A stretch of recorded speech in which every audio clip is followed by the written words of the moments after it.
Kweli dormitory iko na mabati. Tulikuwa tuna request our honorable Simba Arati atujengee at least dom zenye ziko nzuri. Unaona shule Riokindo boys ni shule kubwa sana. Alafu na head teacher wetu tupe humble time. Tunapitia kama sisi wazazi tunapitia mambo mengi. Tazama tu kama saizi kuna uchumi uko juu sana. Wazazi hatuna pesa.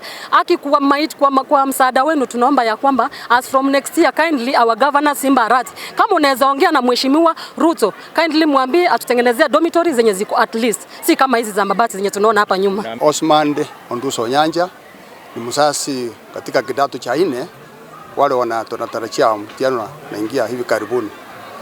Vile mmesikia jana usiku tulikuwa na moto shuleni ndio umetufanya wasasi tumeingia shuleni. Na vile tumekaa hapa kama wasasi tumefanya ushauri peke yetu na tunaomba watoto wetu wa form 4 tuongee nao kwanza tuwapatie kitu tunaita guidance and counseling because their forthcoming examination is yet to reach. So that's why we have come here. Na punde tu yule anasimamia sub county that is the director of education has come pamoja na ofisi yake.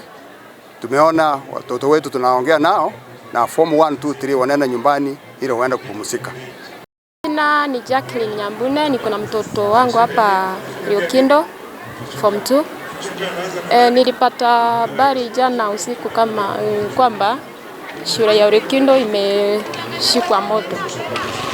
Sasa tumefika hapa asubuhi leo tukajionea na macho, lakini nashukuru gavana wetu Simba Arati alifanya usaidizi wa haraka, akatuma mazima moto, akaleta usaidizi wa blanketi, kwa hivyo watoto hawakuumia na baridi.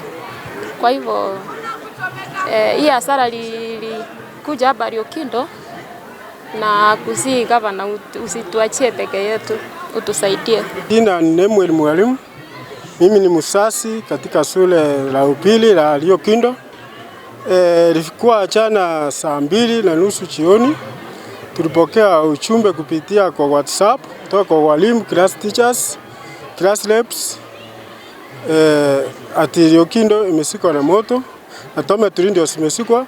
Sisi kwa sababu wengine tunatoka mbali hatukuwa na uwezo wa kufika, lakini tuliamukia, tulikuwa hapa kuanzia saa 11 asubuhi mpaka saa hii, lakini tulipata hiyo maneno ilisa. Hata gavana wetu tulisikia alifika huku akapeana usaidizi, watoto wetu wako sawa, hakuna mtoto aliumia. Na chenye tunashukuru mwalimu mkuu wa hii shule kwa sababu alichukua hatua haraka, akatuma deputy wake, alikuja akatutulia, akatuelezea watoto wako sawa, na mengine tulisia tukaelewana. Tulikuwa tunaongojea mpaka saa hii ndio watoto wamefunguliwa from form 1 to form 3, tunaenda nao nyumbani. Wenye wanabaki ni form 4, na wasasi wenye watoto watabaki wafanye guidance and counseling kwa watoto, kwa sababu kesho ni itakuwa liaso day, kwa ndio watafanya mtihani wajue hii ni hali ya. Sasa tumepata watoto nguo ziliungua, vitabu viliungua, mattresses, mablanketi, bed sheets zote ziliungua. Lakini gavana wetu alichukua hatua. Alisema blanketi, bed sheets, mattresses aliprovide jana usiku.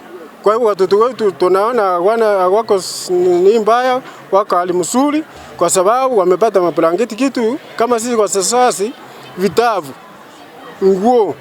Hiyo ndio hasara sisi kama wazazi tumepata, na tunaomba gavana wetu kwa hizo tumeziliungua hiyo gharama sio kwa wazazi. Tulikuchagua tusaidie upande huo kama sisi wazazi, kwa sababu naona sasa hii uchumi ni ngumu. Tusaidie kupitia kwa kaunti yako, tutengenezea sile dormitory next year watoto wengine walale.